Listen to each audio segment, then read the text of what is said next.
Sejam bem-vindos, caros inscritos e inscritas do canal Diplomacia com Café. Hoje a gente vai falar justamente sobre a diplomacia ou a política externa do regime militar. Vamos começar. Sabe que as forças do Exército entrando na administração civil é algo, inclusive, que aconteceu recentemente durante o próprio governo do Jair Bolsonaro, a partir de 2019. Isso causou algum desconforto por parte do setor civil, mas o setor, de fato, das Forças Armadas, do Exército, da Marinha e da Aeronáutica estiveram, sim, presentes na vida dos brasileiros a partir do governo de Jair Bolsonaro em 2019.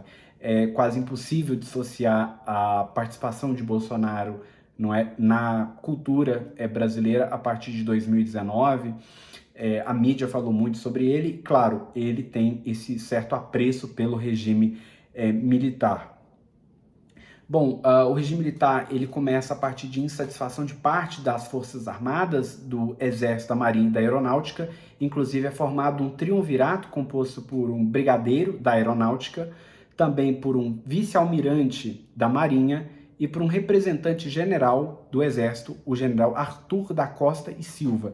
E o vice-almirante era justamente da Marinha, era justamente Augusto Rademacher, e o Corrêa de Mello era justamente da Aeronáutica. Então, representando as três forças que compõem, não é, as Forças Armadas do Brasil. A gente sabe que já existiu uma certa insatisfação em relação à crise econômica, reforma agrária, reforma educacional, reformas econômicas e medidas equivocadas, tanto do Jânio Quadros quanto do João Goulart, apreço pelas ideias comunistas também, algo que a própria Organização dos Estados americanos deixa claramente sua posição contrária em relação a esses ideais, e o golpe, né, algumas pessoas acreditam que não houve, outras pessoas acreditam que houve, mas fato é que houve uma votação para que ele fosse estabelecido. O Jânio Quadros ele tem o seu regime terminado, né, o seu governo, já em 1961, em agosto, e depois a gente tem, pela emenda constitucional número 4, uma experiência parlamentarista, justamente tentando tirar poderes, não é, do próprio executivo, entregando para o legislativo. Por isso, uma experiência parlamentarista pela emenda constitucional número 4. Do Castelo Branco, ele logo se alinhou ao governo dos Estados Unidos. Foi um alinhamento automático, a gente chama isso, sim, de um passo fora da cadência, justamente por esse alinhamento tão rápido aos Estados Unidos, de 64 a 67. Alguns historiadores falam que o regime foi realmente ditadura a partir de 67 até 85. A gente tem a montagem, a esquematização desse sistema a partir de 64, terminando em 67, já estava montado, e Costa e Silva e o próprio sucessor, Emílio Médici, já tem esse regime pronto, nos conhecidos anos de chumbo, até que a gente termina o regime com o general Geisel, já fazendo uma abertura lenta, gradual e segura, até terminar com o general Figueiredo.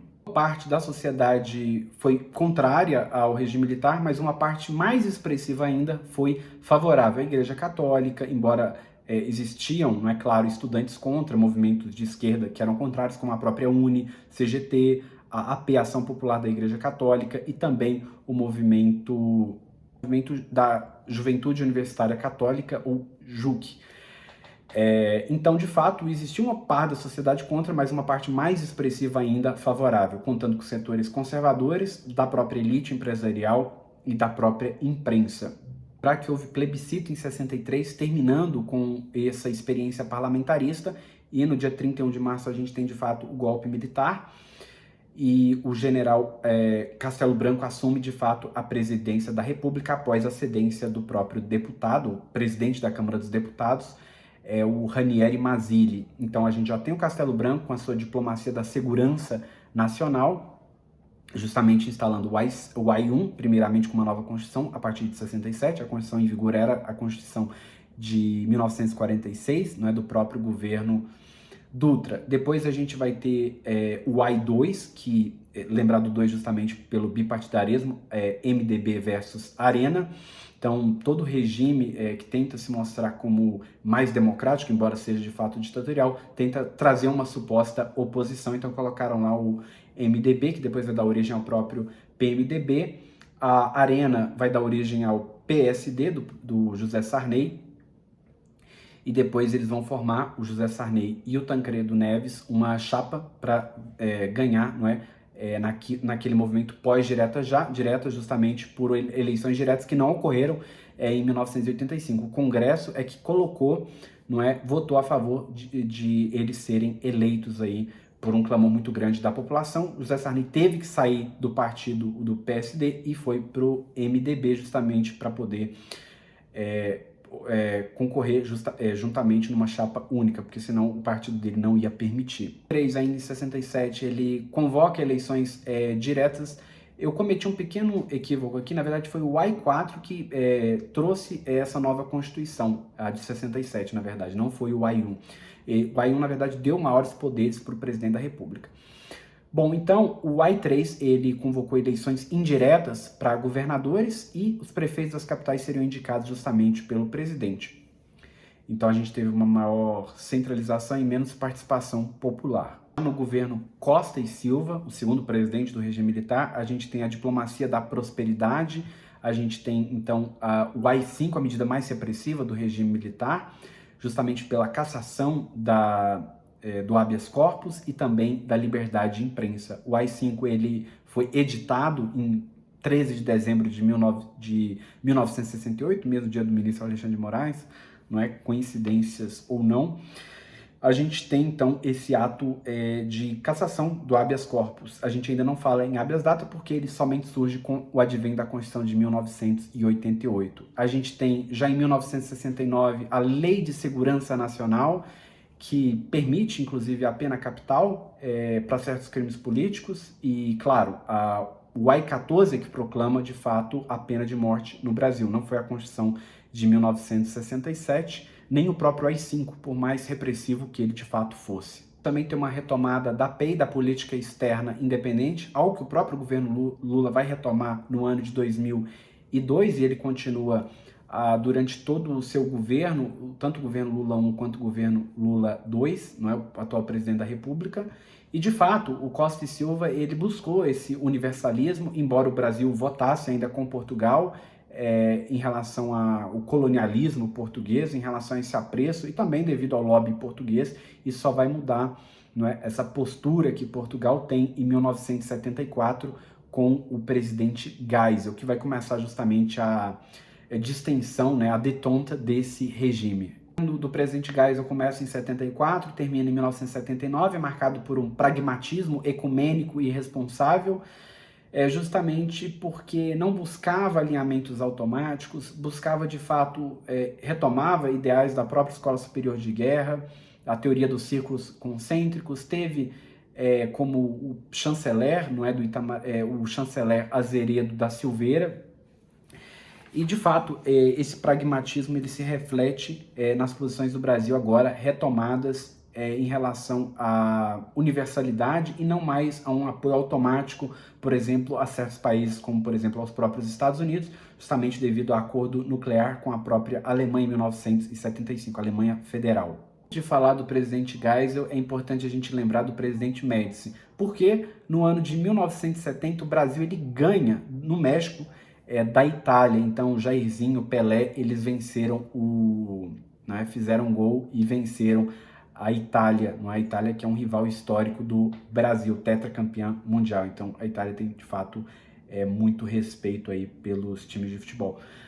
De fato, a gente tem a segunda crise, a primeira crise do petróleo em 1973 e no fim do governo Geisel a gente tem a segunda crise do petróleo. Com essa crise do petróleo, a gente tem os preços caindo, mas de fato levando a uma crise mundial justamente pela falta de resposta expressiva e coerente pelos países, justamente pelo fato de que o petróleo ele é inelástico, não é, em relação à demanda. O petróleo ele tem uma elasticidade baixa do preço da demanda, o que significa que se o preço estiver variando muito, a variação da demanda não vai acompanhar de forma proporcional, vai ser de fato menor. Pode ser maior. O que eu estou dizendo é que a variação é total, não é? No caso da demanda vai ser menor. Bom, de fato, a gente tem então o governo Médici, ele também teve medidas de fato repressivas, mas no governo Geisel é que a gente de fato tem uma distensão do regime. Do governo Médici foi o chanceler Mário Gibson Barbosa, conhecido por fazer o périplo africano, percorrendo inúmeros países, lembrando que o ano da África foi o ano de 1960, e no caso a gente relembra aí o chanceler do presidente Castelo Branco, do governo João Goulart, por quê? Porque quando a gente fala sobre África em geral, a gente lembra dos discursos 3Ds do Araújo Castro nas Nações Unidas, no contexto da Quinumá de 1964, no contexto da descolonização, do próprio desarmamentismo e do próprio desenvolvimento. A Quinumá tem tudo a ver, claro, com desenvolvimento. Então, esses 3Ds que a gente tem que realmente lembrar que o Araújo Castro fez. Ele vai ser o primeiro presidente a visitar a Alemanha, justamente por esse acordo nuclear para a construção de 8 usinas nucleares no Brasil. Claro que isso foi boicotado pelos próprios Estados Unidos, pela própria Westinghouse. O Geisel ele foi à Alemanha, foi à França, o primeiro a visitar a França e também o primeiro a visitar a Inglaterra, né? Ou melhor, o Reino Unido. De fato, quando a gente fala sobre a União Soviética, o primeiro a visitá-la, ou mesmo a Rússia, dentre os presidentes brasileiros, foi o próprio José Sarney. A nacional é extremamente relevante durante esse período. Cantores que fizeram sucesso na MPB, na música popular brasileira, foram Chico Buarque, Caetano Veloso, cantores, né, e artistas de renome. Também o próprio Roberto Carlos, né, o rei Roberto Carlos, trazendo uma espécie de rock abrasileirado. E também o Teatro Oficina, representado pelo Zé Correia, que é o Martínez, que foi um grande expoente realmente do teatro, participações da própria Fernanda Montenegro, participações históricas que esses artistas fizeram e que tiveram um grande impacto para a distensão do regime. Pontos que são relevantes também é falar sobre o Rabino Zobel e também Henri Zobel e também sobre o Cardeal Arns de São Paulo, que levaram também a críticas ao regime militar. Antes, não é, a Igreja Católica apoiou de fato esse movimento, mas depois surgiram vários problemas, né, como por exemplo a própria lei do divórcio 79, feita pelo próprio Geisel. Isso daí foi minando o regime militar e a sociedade, de modo geral, queria uma transição para a democracia. Começou com figuras como o próprio deputado do Congresso Brasileiro, Dante de Oliveira, vai ser conhecido pela emenda Dante de Oliveira, embora nunca foi aprovada a emenda número 5, justamente porque faltaram 22 votos, esse número mágico não foi obtido. Ao contrário do que ocorre hoje em dia, que conforme o artigo 60, parágrafo 2º, a gente precisa de 3/5 dos votos das respectivas casas por 2 votações, 2 turnos de votação. Aquela época, segundo a Constituição de 1967, eram necessários apenas 2/3 dos votos da Câmara dos Deputados, e eram necessários, deixa eu conferir aqui, eram necessários 320, faltaram 22 votos. Passados apenas 2 aninhos, a gente já tem, em 1985, uma emenda constitucional, a emenda constitucional número 25, que ela permite agora os analfabetos poderem votar, embora não pudessem ser eleitos candidatos a nada, mas puderam exercer o seu direito, né, o direito conferido pela própria democracia.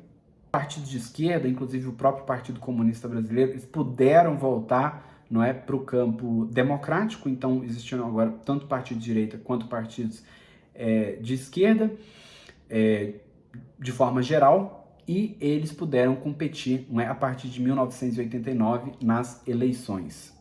Terminando o governo Figueiredo, a gente tem então essa diplomacia do universalismo, não é mais a diplomacia do interesse nacional, não é o pragmatismo ecumênico responsável, mas a gente agora tem uma diplomacia universal, tanto em questões ambientais, questões de direitos humanos, quanto dos mais diversos aspectos. Então foi isso que o regime quis mostrar para a sociedade brasileira. Inclusive, a própria Constituição prevê no seu inciso 69 um artigo, na verdade o artigo 5º, inciso 69, que cria, essa questão do habeas data, ou seja, o direito à informação, que foi uma forma semelhante ao habeas corpus, que era o direito de ir e vir, não confundir com o mandado de segurança, que é um direito para garantida, que na verdade é a garantia do direito líquido e certo. Então o habeas corpus tem justamente diferenças estão ao alcance de toda pessoa física brasileira e as pessoas, né, têm esse direito conferido aí pela democracia, pela Constituição